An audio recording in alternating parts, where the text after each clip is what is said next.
Bonjour chers abonnés et bienvenue dans cette nouvelle vidéo. Cette fois-ci, je vous apprendre une technique simple et rapide pour faire un effet tilt shift sur vos photos. Alors l'effet tilt shift, c'est un effet maquette miniature sur vos photos et on va le faire avec le logiciel CS5. A de suite.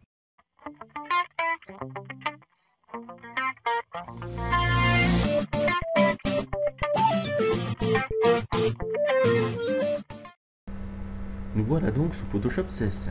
Alors, petite chose à savoir avant de commencer ce tutoriel, pour faire un effet tilt shift, il faut d'abord à la base avoir pris une photo un peu en hauteur comme celle-ci.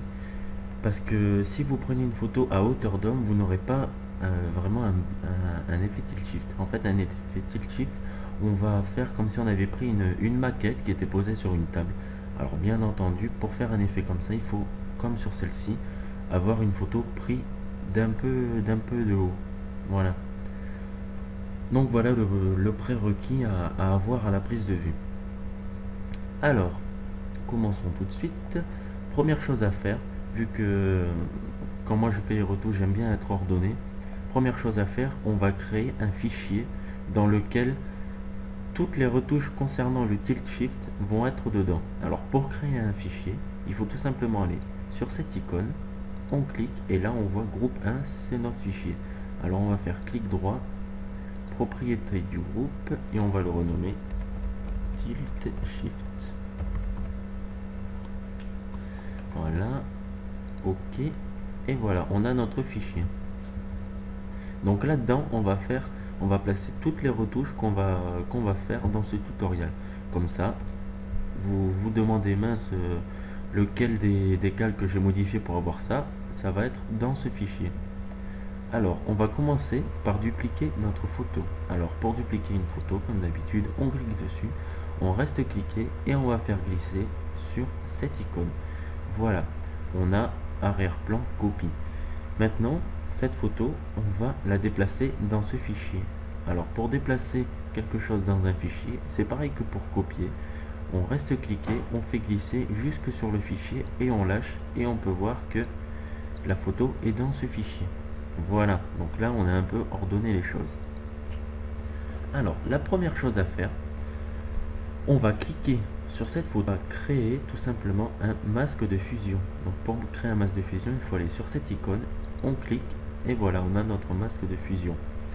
Maintenant que ça c'est fait, on va aller prendre l'outil dégradé qui se trouve ici, là, sur le même onglet que outil pot de peinture. Donc on va prendre outil dégradé. Voilà, et ensuite il faut s'assurer que ça soit le noir qui est au dessus, donc on va inverser en cliquant sur ces flèches. Voilà, on a le noir et le blanc en dessous, c'est bon. Ensuite en dégradé, on va prendre celui-ci. Donc celui-ci est un peu spécial parce qu'il va du noir jusqu'à la transparence, donc c'est ce qu'il nous faut. Et ensuite on va prendre l'outil réfléchi, là, celui-ci.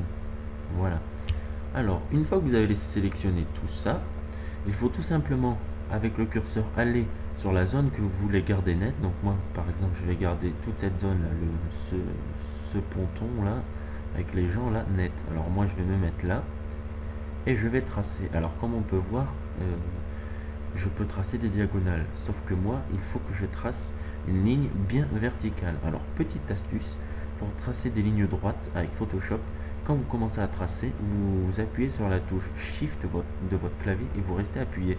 Et là, comme vous pouvez voir, je trace une ligne bien droite. Donc on vient jusqu'en bas et on lâche. Et comme on peut le constater sur le masque de fusion, on peut voir que le dégradé s'est créé. Voilà, donc une bonne chose de fait, on a créé notre dégradé. Maintenant, il faut revenir sur la photo, donc on reclique dessus, hop, on peut voir que la photo est encadrée, donc on travaille de nouveau sur la photo. Il faut aller dans filtre et ensuite atténuation et on va faire un flou de l'objectif. Donc là on a cette petite page qui s'ouvre et on peut voir que grâce à notre dégradé, on a du flou en bas et du flou en haut qui s'atténue progressivement grâce à notre dégradé jusqu'à être net, là où j'ai commencé à faire mon tracé tout à l'heure.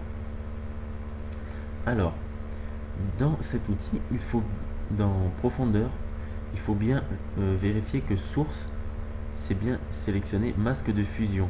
Parce que si ce n'est pas ça qui est sélectionné, on n'aura pas notre effet de dégradé. Donc il faut bien mettre masque de fusion. Et ensuite on va jouer sur l'outil rayon. Alors en fait rayon c'est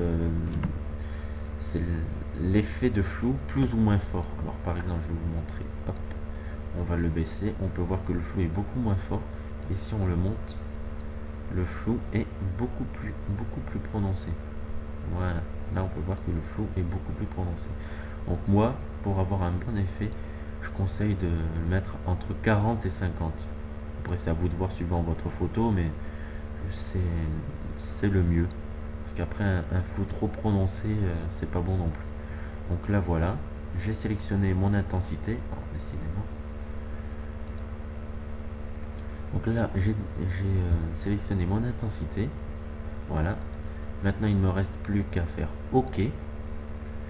Et le flou va s'appliquer à mon image. Alors ça peut prendre plus ou moins de temps suivant votre ordinateur, suivant la taille de votre image et suivant justement l'intensité du flou que vous allez sélectionner.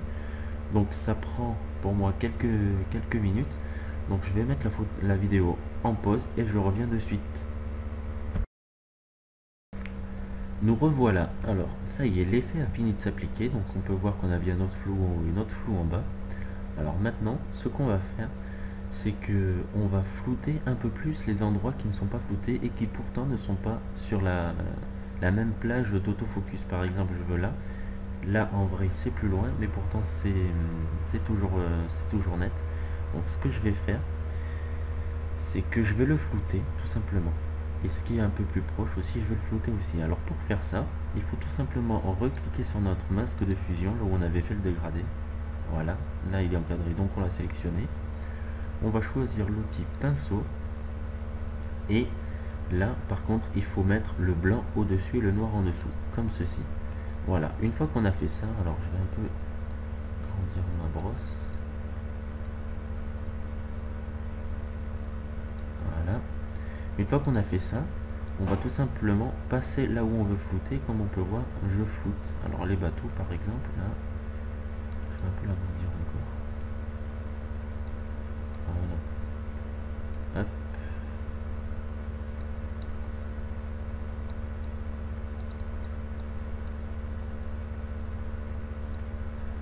Ensuite les personnes là aussi.